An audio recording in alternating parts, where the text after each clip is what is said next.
ازيكم كلكم عاملين ايه؟ يا رب تكونوا بألف خير. اهلا بيكم في قناة بيت مارو. يا ريت تعملوا لايك الفيديو ده، عايزين نوصل لاكبر عدد من اللايكات، وتدوسوا سبسكرايب او اشتراك في القناة لو لسه مش مشتركين، وفعلوا زر الجرس لكل الاشعارات عشان يوصل لكم كل فيديوهاتي الجديدة اللي انا بنزلها. وخدوا لفة في القناة وشوفوا فيديوهاتي القديمة. أنا عندي بلاي ليست على القناة فيها كل ما لذ وطاب، فيها وصفات وفيها معلومات كتير عن البهارات، وفيها ريفيوهات عن أجهزة وعن منتجات وكيك وحلويات ومعجنات، حاجات كتير بجد.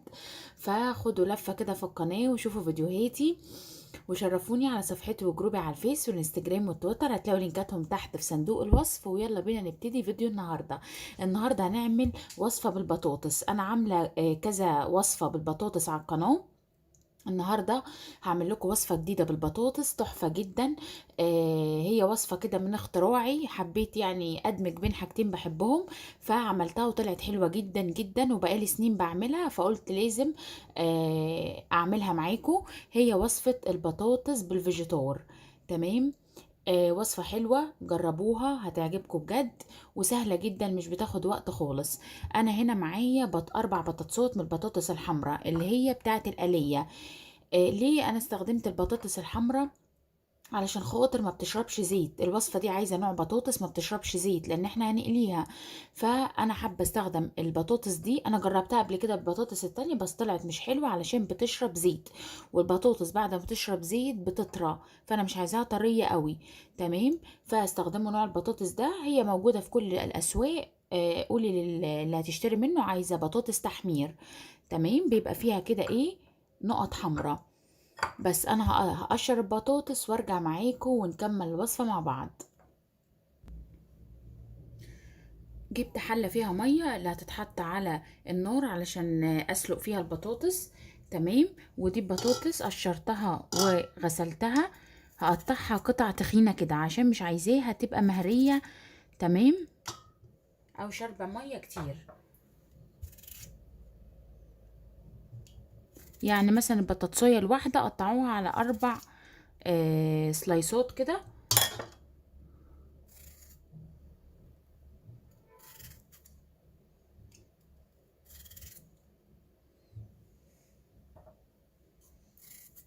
بس وبعد كده هحطها على النار تستوي، تكون يعني طيبة.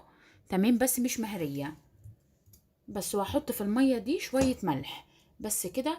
هحط البطاطس دلوقتي تستوي على النار، واول ما تخلص سواها هرجع معاكم ونكمل الوصفة مع بعض.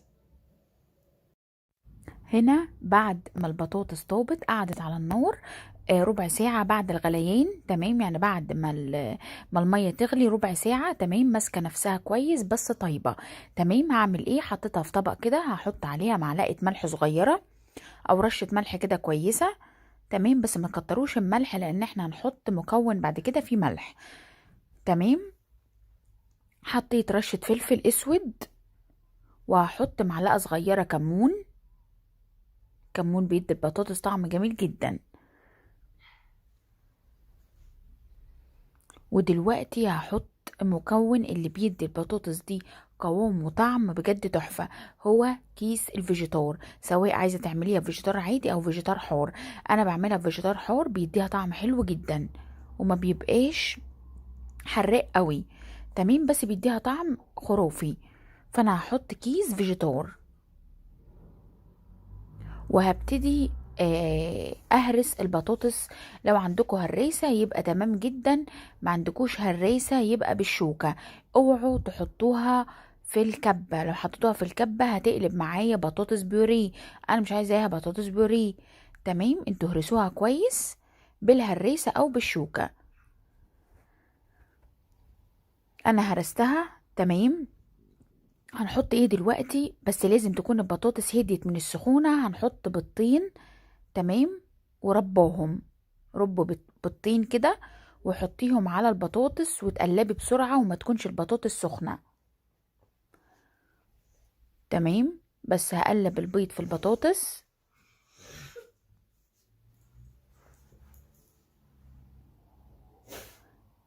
لحد ما يمتزجوا مع بعض. بعد كده اخر مكون معايا في الوصفة دي هي البقسماط. تمام. عندك بقسماط ناعم مطحون، تحطي ربع كوباية او كبشة بايدك. انا نقلتها في طبق اوسع عشان اعرف اتحكم كويس. تمام. انا حطيت كده كبشة بقسماط كده بايدي، او ربع كوباية، او اللي هو ربع المج الكبير. تمام. بس هو ابتدي بقى اقلب الكلام ده كله في بعضه بايدي واعجنها كويس كده. امزج البقسماط بالكلام ده كله لحد ما تبقى معاكي بالقوام ده. شايفين؟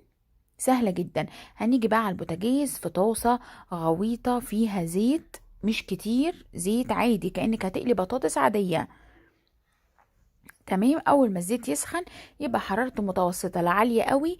انا مش عايزه البطاطس تنزل تتحرق وتبقى معجنه من جوه، لا انا عايزاها تطيب على نار هاديه.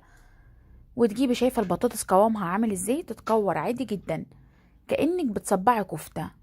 بس انا بحب اعملها قراص، وبحب اعملها صوابع كده زي الكفته. بجد عايزه اقول لكم الوصفه دي جميله جدا، والاطفال هيحبوها قوي قوي خصوصا مع الكاتشب. تمام. هعمل واحدة تانية معاكم بتكوروها كده، وتروحوا مبططينها زي بالظبط ما بتعملي اي قراص او بتصبعي الكفتة. بس وبين كل اتنين واللي بعديهم تروحي شاطفة ايدك بالمية عشان البطاطس ما تلزقش فيها. بس كده بصوا متماسكه ازاي، ولا بتفك في الزيت ولا اي حاجه، وطعمها تحفه. وما تخافيش لو مشيتي بنفس الخطوات بتاعتي هتبقى متماسكه معاكي، ولا عمرها تفك منك في الزيت. وهتشوفي بعينك وهي في الزيت معايا ولا فكت ولا اي حاجه، وبعد ما اطلعها من الزيت زي الفل، ما فيهاش اي حاجه. بصوا انا عملت صوابع وعملت راس، زي ما تشكل عايز تعملي كور، تمام، مفيش مشاكل. اي شكل انت حباه. تمام. لو عايزه تعمليها اشكال، في اشكال كده بتتباع عند الادوات المنزليه على شكل دباديب كده، بتبقى زي الاطفال، يعني لو انت حابه تعملي اشكال للاطفال يحبوها اكتر. بصوا بقى بعد ما خدت لون ذهبي جميل، بصوا وانا بقلبها ماسكه نفسها ازاي، ولا مفروله ولا اتفكت في الزيت ولا اي حاجه، زي الفل. جميلة جدا وحلوة متماسكة. تمام. اول ما تحمر من الوش التاني هروح مطلعاها على طول، انا عايزاها باللون الذهبي الجميل ده. تمام. وهقدمها معاكم. تمام. في طبق مع كاتشب وباربيكيو صوص تحفة. أكلة غدا حلوة. بصوا بقى بعد ما طلعت شايفين لونها، شايفين الجمال. عملت معاها سلطة طماطم كده بعملها بطريقه حلوه، عاملاها على القناه برضو. الطماطم اللي هي كانها بتيجي مع الحواوشي دي، عارفينها، بتبقى طعمها تحفه، انا عاملاها على القناه. بصوا شايفين البطاطس جميله جدا، شكلها تحفه وطعمها احلى بكتير. تاكليها اعمليها سندوتشات بقى مع كاتشب وباربيكيو صوص او هوت صوص او هريسه، الناس اللي بتحب الشطه، مع شويه جبنه بطماطم، تبقى غدوه ممتازه. وبصوا انا هفتحها لكم من جوه، بصوا تحفة. شايفين متماسكة ازاي، ولا مفتوحة ولا مفرولة ولا اي حاجة، بجد جميلة جدا. جربوا الوصفة دي على ضمانتي. هتعجبكم قوي. ودوسوا لايكات كتيرة للفيديو ده، علشان كل ما تدوسوا لايك بيوصل الفيديو، بيظهر لناس كتير، فعشان نوصله لناس كتير ويظهر لناس كتير لازم تدوسوا لايك على الفيديو ده. واللي لسه ما اشتركش في القناة لازم يشترك علشان تشرفوني ونكبر عيلتنا، عيلة بيت مارو. دوسوا سبسكرايب على الزرار الاحمر تحت، زرار سبسكرايب او اشتراك. واوعوا تنسوا تفعلوا زر الجرس عشان انا بنزل فيديو كل يوم.